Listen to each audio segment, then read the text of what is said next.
are wrestling fans, and we are the degenerates that want to talk about it. This is Kicking Out at 2. My name is Michael, as with me always is Tori. Hey, Tori. Hello. Today, we are going to talk about Friday Night Smackdown. Before we get started, though, I want to apologize to anybody who's used to us pretty regularly posting somewhat close to the day.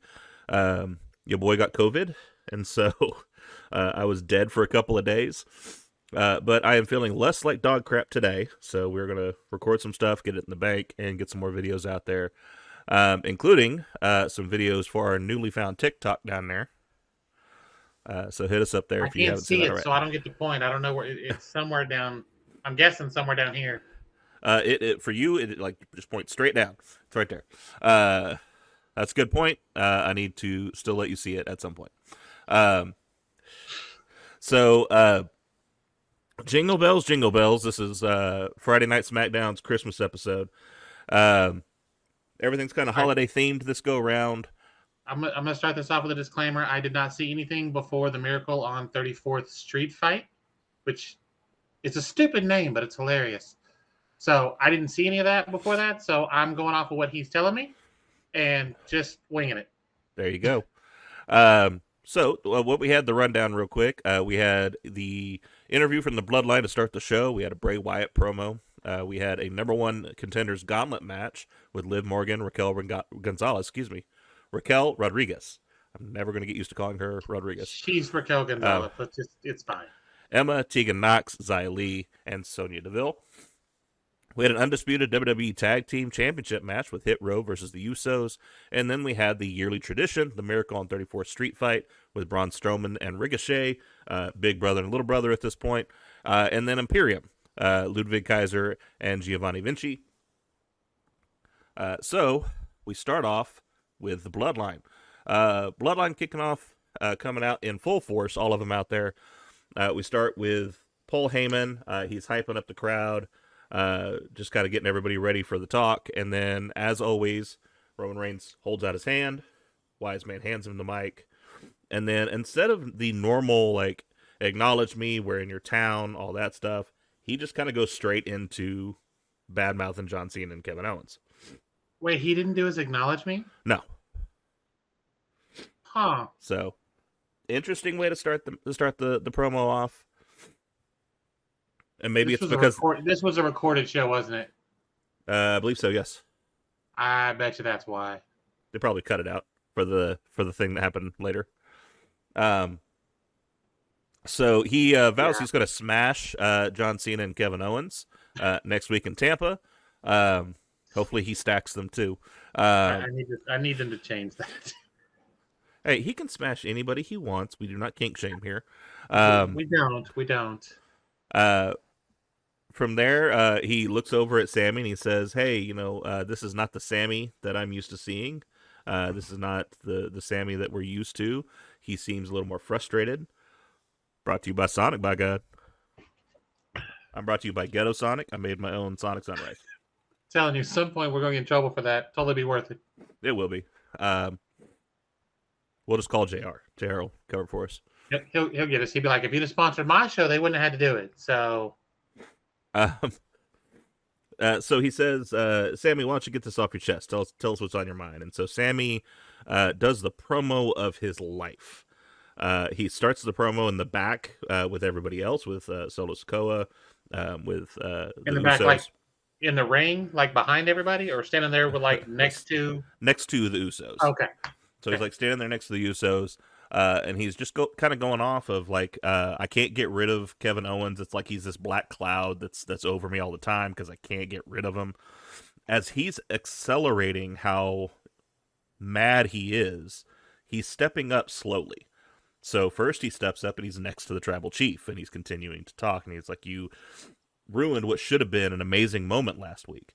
And it wasn't even ruined by Kevin Owens. It's ruined by the fact that Kevin Owens even exists. And then he takes another step forward. Nice. That's a nice line. It is. Takes another step forward, and he says that next week you guys are going to get mangled. You're going to get demolished. You say that you want to have this great show next week. We are the show. And then he dips his head in between the bottom and top rope. And I didn't notice this until you pointed it out. the look on Jay's face as he's moving forward is kind of like, what the hell are you doing?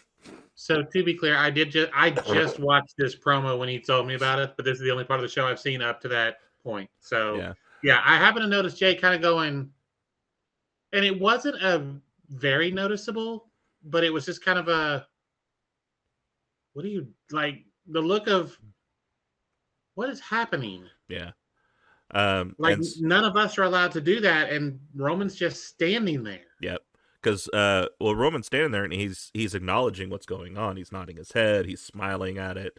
That may lead to something. It may not. We don't know. But he dips his head through the middle and top rope. Ends it with "You're going to get smashed," which is normally Roman's line. And that they're at the end of next week, they're going to have to acknowledge their tribal chief. So you are right. It's a recorded show. Maybe they cut that line from him because of how good that end line is there. Possibly. Because that was the promo of Sami's life. Absolutely. It was such a good promo for him. So the emotion on his face, just how like it seemed so real to him at that point. It's real to him, damn it. The thing that I absolutely loved about it, though, is that the crowd was so for Sami. There was a couple of big moments, like at one point, Paul calls him Sami Zayn, and you kind of hear a oof from the crowd because he's Sami Uso now, as far as they're concerned. They start chanting Sami while Roman is talking, and Roman kind of gets this like smile and nod on his face. Right. And Sami's trying not to play it off, but then when he sees that Roman is kind of nodding to it, he slyly smiles. It reminds me kind of the Daniel Bryan situation a few years back when they're all back there and he finally has to acknowledge, like, all right, yeah, hi, everybody. And they did it to Punk first, and then they did it to him, and they just didn't stop. Yeah, just kind of kept going. All right, I'll be right back. Keep going. Okay. So then we end up with the undisputed WWE Tag Team Championship match. The Hit Row versus the Usos. Pretty decent match. I feel personally like Top Dollar is missing something now.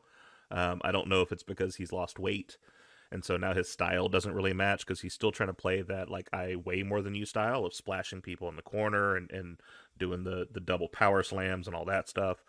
And to me, he fits more like maybe like Gallows of how he works against people. So maybe a change up in how that works. However, to me, it was a breakout performance for Ashanti. Ashanti, flat out, just had a great showing. Towards the end of the match here, you have Top Dollar. He's trying to go up for the double body slam that he does. He's got one person up top, one person up bottom. They've been working on his knee the entire match. Talking, kind of referring back to last week when his knee gave out, kind of worked that into the storyline, which was kind of nice. So his knee gave out, he falls. One super kick from one Uso, then a double super kick from both, and then leads into a 1D. Ball game, we're done. So very good as far as, like I said, to me, it was a breakout performance for Ashanti.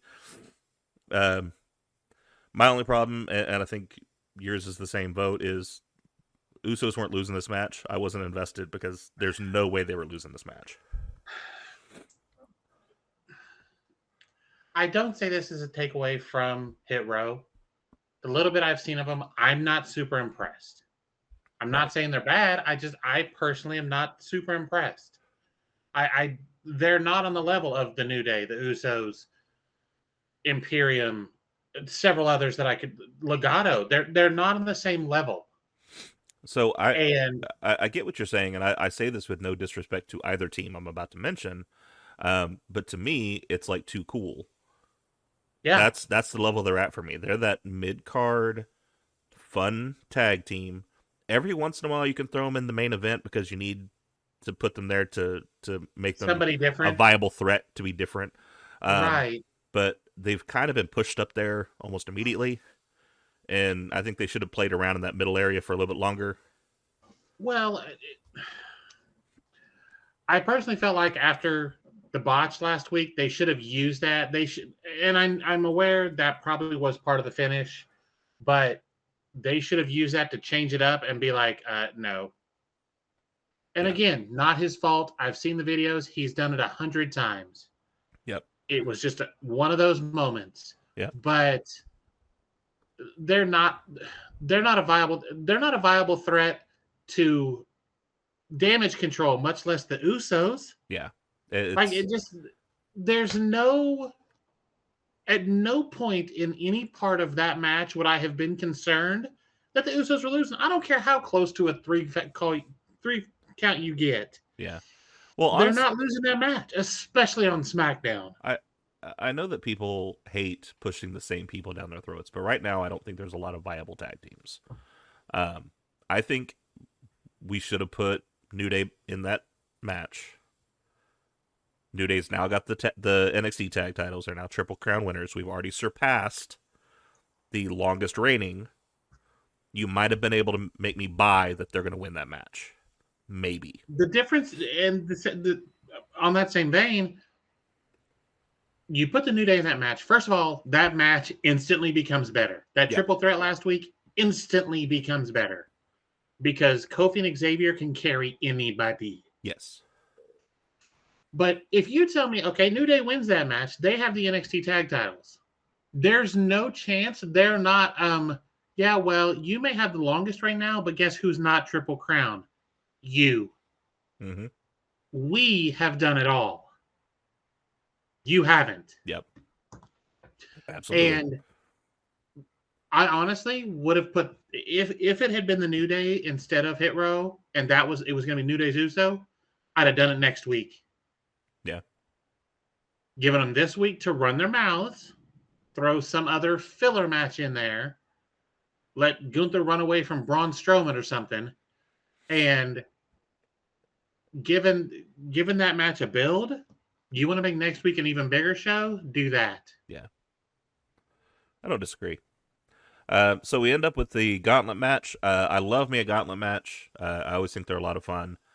Gauntlets, tournaments, scrambles. Anytime you can get a lot of people in the same match, it's always good. I like it for those reasons. I also like the fact that it's exposure. It is. Some of these are people you don't get on a regular basis. And I mean, as dumb as it was, it's part of what I liked about the 24/7 title. You were getting 6-8 people that were never on TV. Yeah. And it may only be a 3-minute thing. But they're still there. You still right. See but them. I mean, look how much R-Truth has put himself over because of that title. Yeah. When's the last time we saw him now? Well, he's hurt. Oh, that's right. He did get hurt. That's right. He was in NXT. That's right. Yeah, and then he had got hurt and had to have knee surgery. So I just Tozawa, Drake Maverick when he was in there, yeah, Dana Brooke, Tamina. There's so many of them that title helped.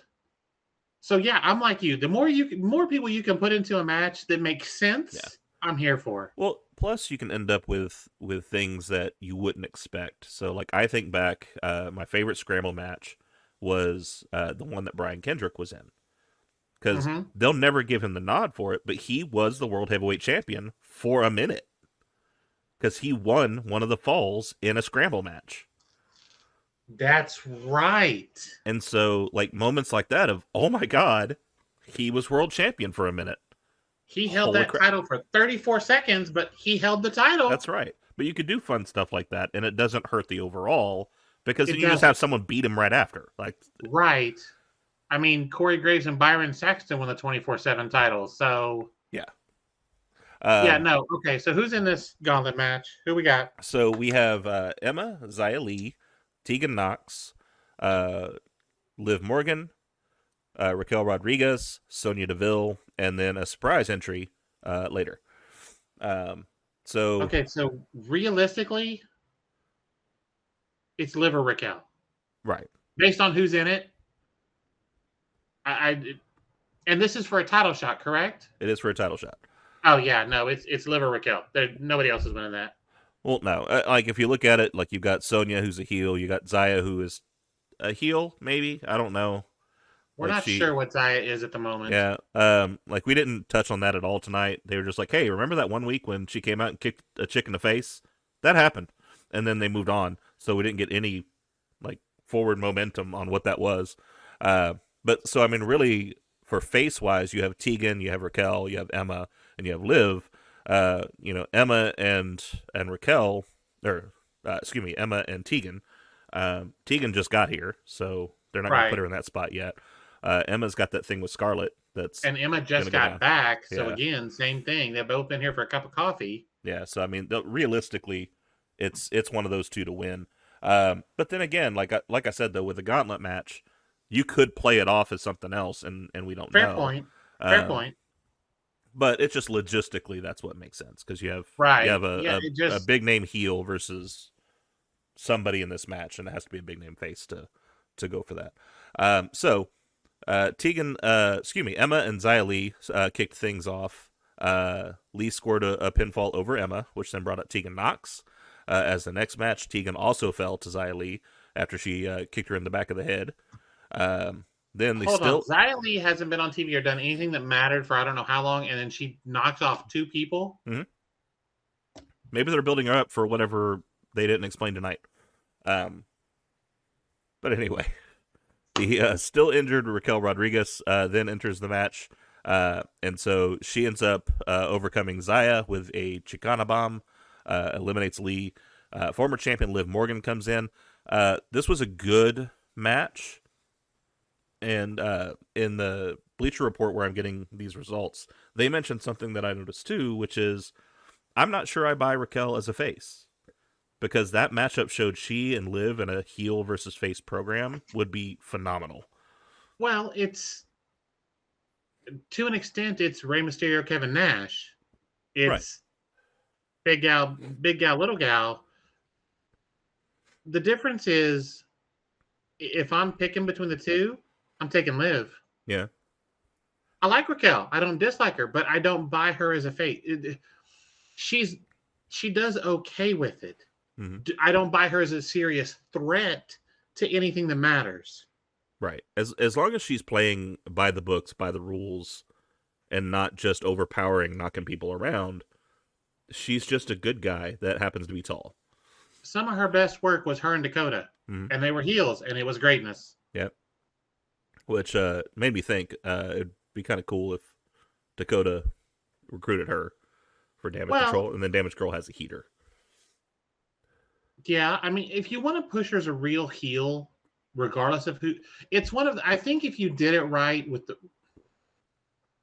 if you were to put her, okay, so, because Ronda and Shayna are kind of together, whatever they're doing with them. It'd be kind of interesting if you put Sonya into Raquel's ear. Because Sonya Raquel against Ronda Shayna would be a heck of a match. It would be. And I would buy Raquel as a powerful heel, even if you tried. I don't think you should ever face turn Sonya Deville. She's a great heel. Yes. But if you wanted to face turn her, have Raquel start bailing her out a little bit. Yeah. And put them together, even if it's a short-term face run to turn them heel. Kind of in the vein of Death Triangle with the hammer. Yeah. Where Phoenix doesn't want to use it, but he has.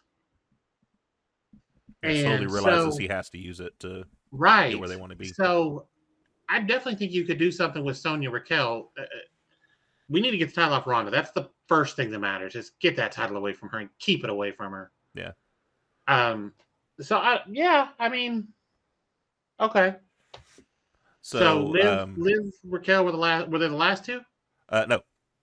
Okay. So we find out here who's going to win this match. So the second generation star put on the Rings of Saturn to try to get Liv to tap out. Kind of some spotty selling here, but again, like it's almost like she was trying to switch. Raquel put the Rings of Saturn on Liv. Mm-hmm. Interesting. Yep. What surprised me more is I just recently realized that she was a second generation wrestler. Who? Giant Gonzalez is legit. Stop it. Stop it. Legit. Seriously. I call bullshit. A report came out about that. If it's bullshit, then they're kayfabing the bullshit. Because there was a report I want to say it was Cage Site, or maybe it was Sean Ross Sapp, where they did an interview, and like she said, yeah, that's my dad. Holy shit! So, yeah, we end up scoring Gonzalez this. was okay. Go ahead. I'm Blowing your mind, I know. So we end up with Morgan getting defeated here, and so Rodriguez ends up going over on her. So obviously now we know Rodriguez is probably winning this match. Sonya Deville comes down, and then she targets the elbow. She's trying to submit her because it's one of her things. She's former MMA. Rodriguez fought out of that, though, drove the former WWE official off the top rope, and then pinned her. So Deville is now eliminated. Rousey appeared on the ramp and said, well, there's one more person you got to go through, which, surprise, surprise, that person she has to go through is Shayna Baszler. So Shayna comes down, obviously starts attacking the elbow quickly, trying to get her to submit. Rodriguez quickly just rolled her up for a win, so nothing really like intense, just kind of caught a quick one on her. She's not winning that title. That's all there is to that. She's not. See that again? They have given her every reason to lose that because she's got the bad arm. She's been working on that for weeks now. She has every reason to lose this match.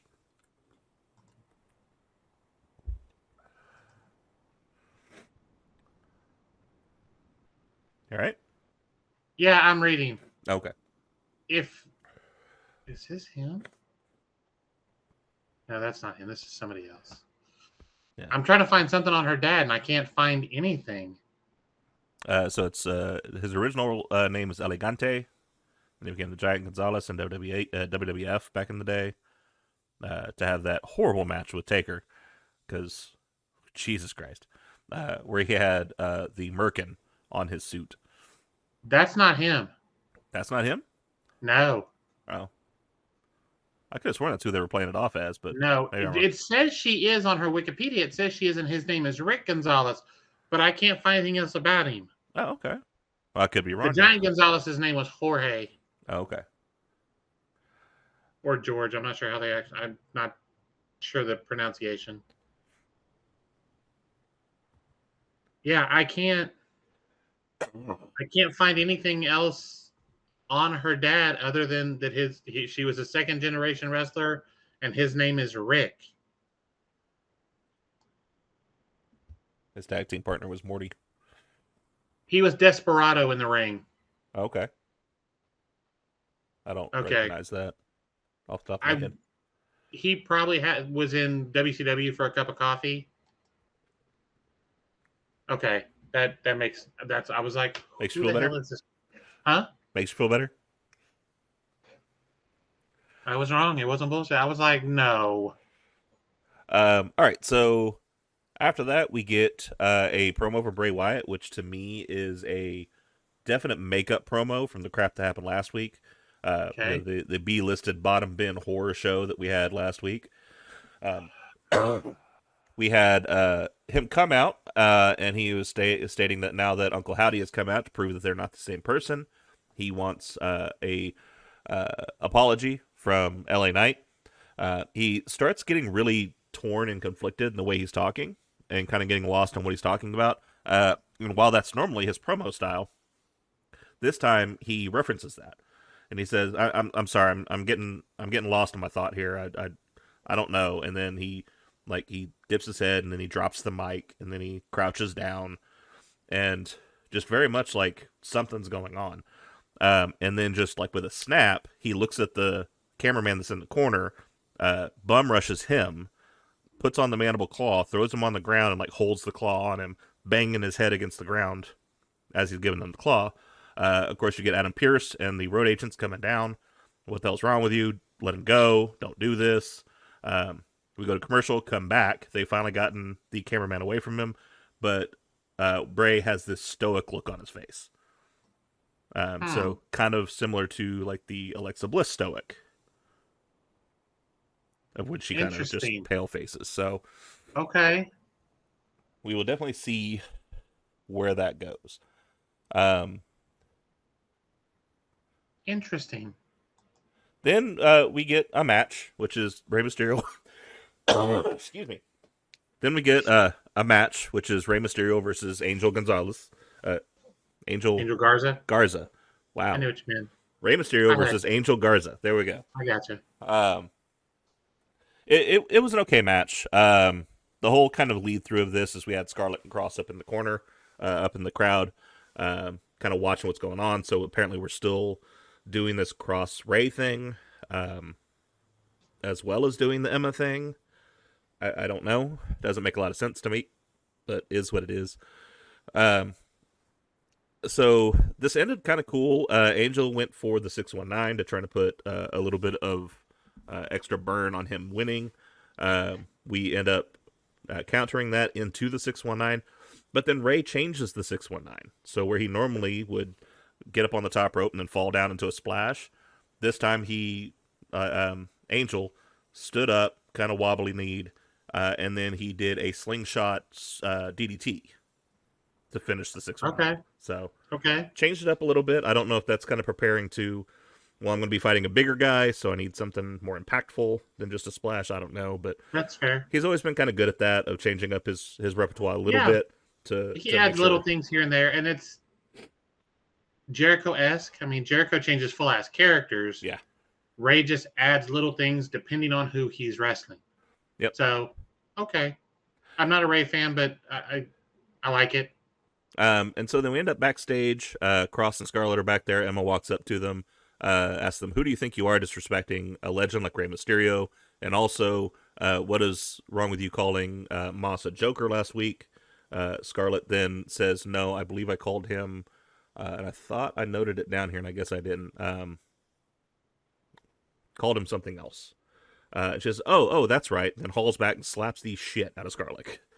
So apparently we're going to get a Scarlett Emma thing, which is cool. Scarlett's been doing some house shows on the tours lately, so kind of getting back in the ring, getting the rust. This is about where I came in. Yeah. So in terms of watching the show, because I was like, "What the fuck is she talking about disrespecting Rey? Like what?" Yeah. Then we got a phenomenal package for John Cena. I'm not usually a big fan of these like yay him packages, but Cena deserves it. Right. Jesus Christ, he's been there for so long. He's changed his character and it's stayed one of relevant. those things. I've never been a huge fan of his in-ring work. The 5 moves of doom. It's the reason we started calling this kicking out at 2 was John Cena. Yep. Making fun of John Cena. You know he's kicking out at 2. But I have the utmost respect for him as a person and what he's done, like for Make-A-Wish, all the other charities that he works with. So I'm kind of with you. I'm not generally a big fan of Yay You packages, but I'll make the exception for this. Yeah. So of course this is ends up with just kind of reminding us that he is returning next week to make sure he hits a streak of 1 match every year for 20 years. That's crazy. Yeah, it's weird that he has been in there that long, that consistent. And it's one of those that I've been watching wrestling since I was a little kid. But Cena is one of the first ones that I feel like I felt it some with Eddie because I saw him start in WCW.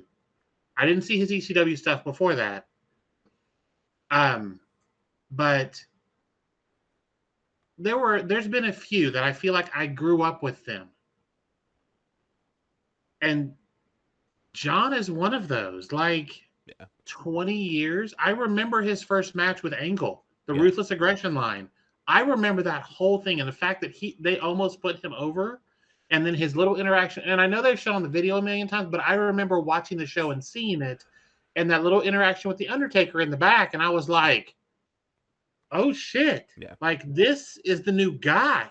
Yeah, well, and just like that Ruthless Aggression line is synonymous. It is absolutely at that moment you knew that this guy was going to be huge because it's so weird that 2 words showed you that. but it was Now, the confidence, it was the swagger of doing it. Like, he knew what he was doing. And don't get me wrong, back in the indies, he was amazing already on the mic. prototype. Yeah. So his first match with Kurt was June 27th of 02. mm-hmm. Now, props to Kurt, because Kurt made him look like $1 million, but Cena only needed about half that. Yeah. Because he brought the rest. Yeah.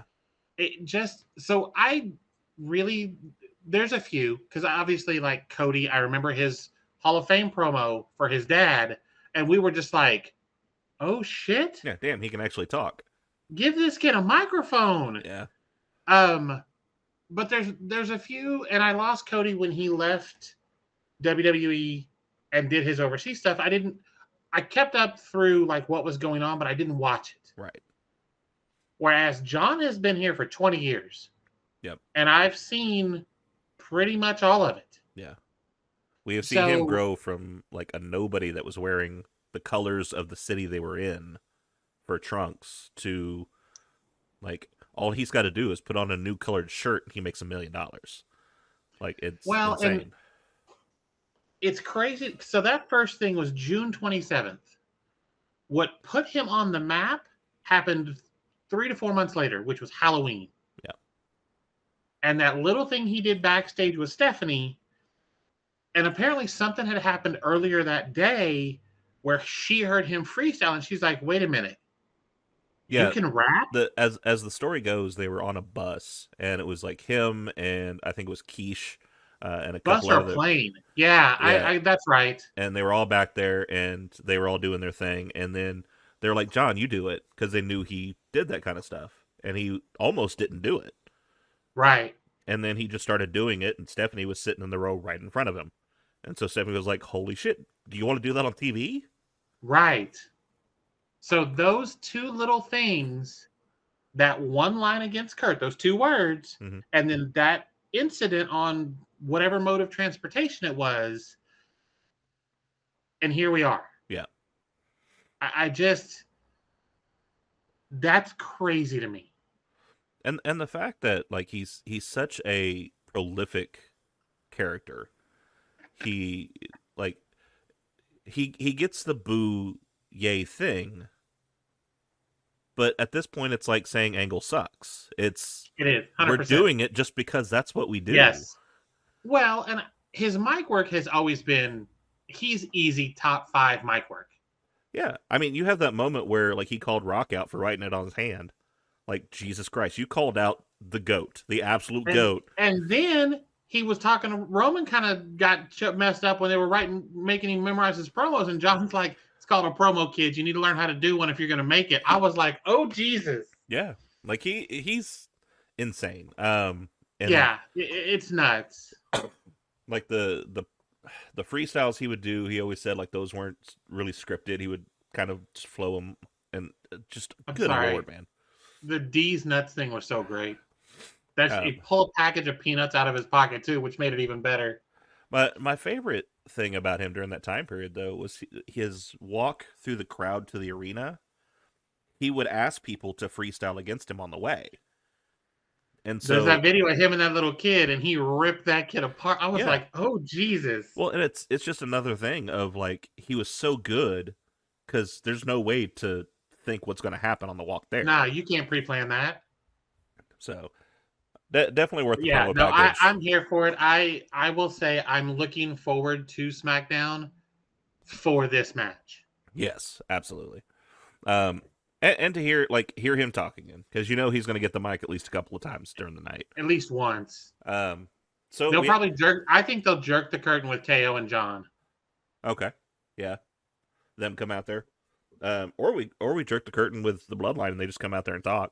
Like, come Which out to would the be great too. That'd be so good.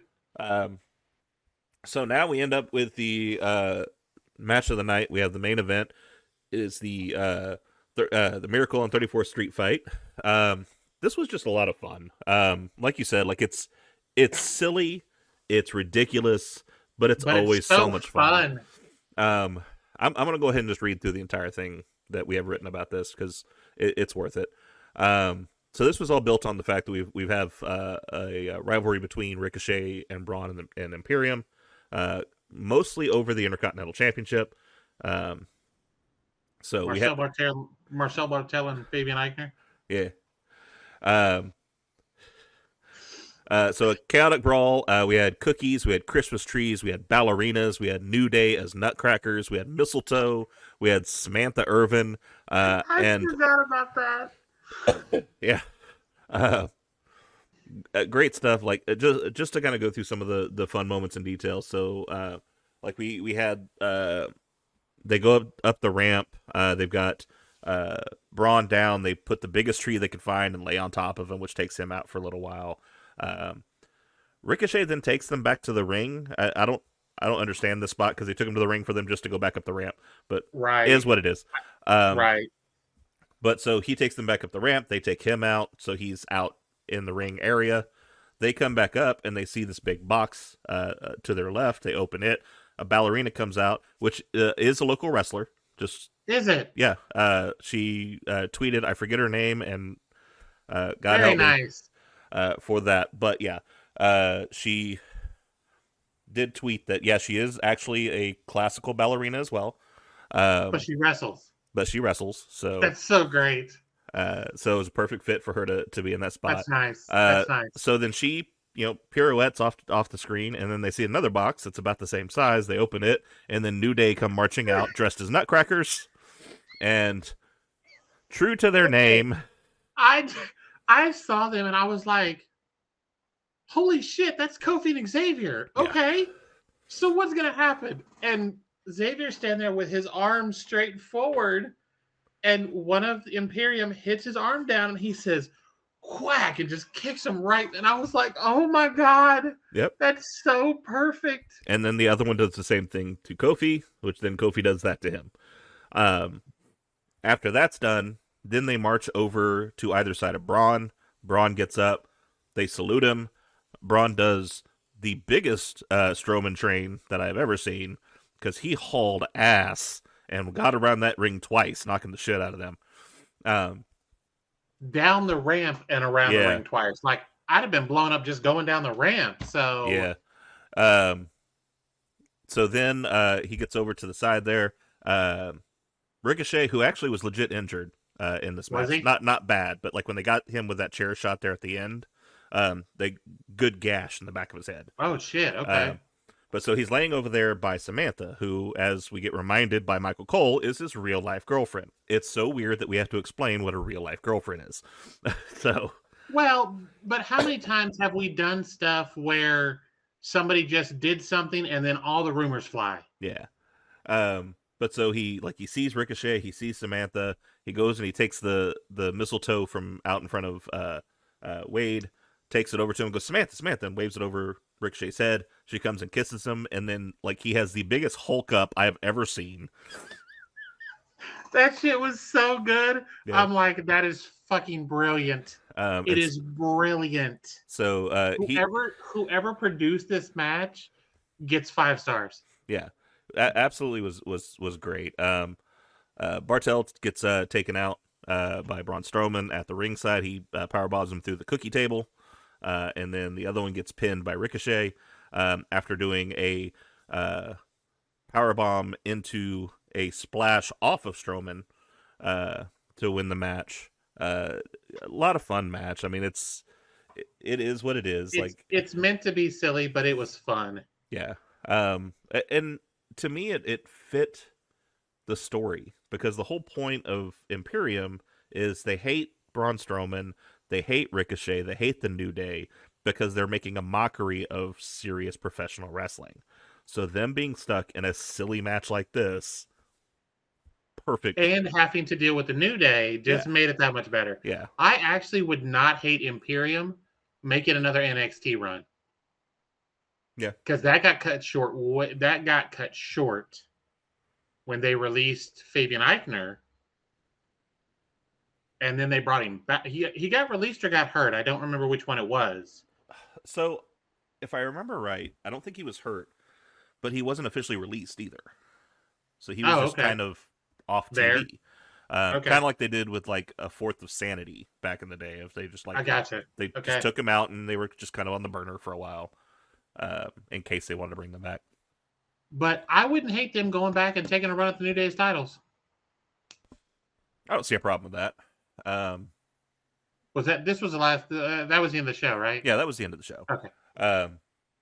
It would definitely be good to have them go back down there. The way NXT is seemingly going now, where we kind of have the rotation of big names come in to kind of put over the newer guys.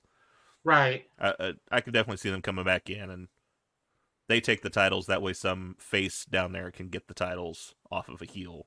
Because as much as I love the New Day, and I'm sure they would absolutely take the pin for any of those teams down there, I can't buy any of the heel teams down there beating the New Day. Right. Could you buy some of the face teams beating them? Beating the New Day? Yeah. Not really. It's just one of those you're just like, no, I'm not buying this. No. I don't even know who the NXT tag teams are, so. There's not many of them. But, so, I mean, that closes out the yearly close of Christmas, close of the year WWE show. So I'd say let's go ahead and close this out. Let's get to our next episode. We appreciate you guys for spending your time with us. If you are enjoying our podcast, please support us. Share this episode. Share our channel. Even though she can't see it, she's down there fingering the socials.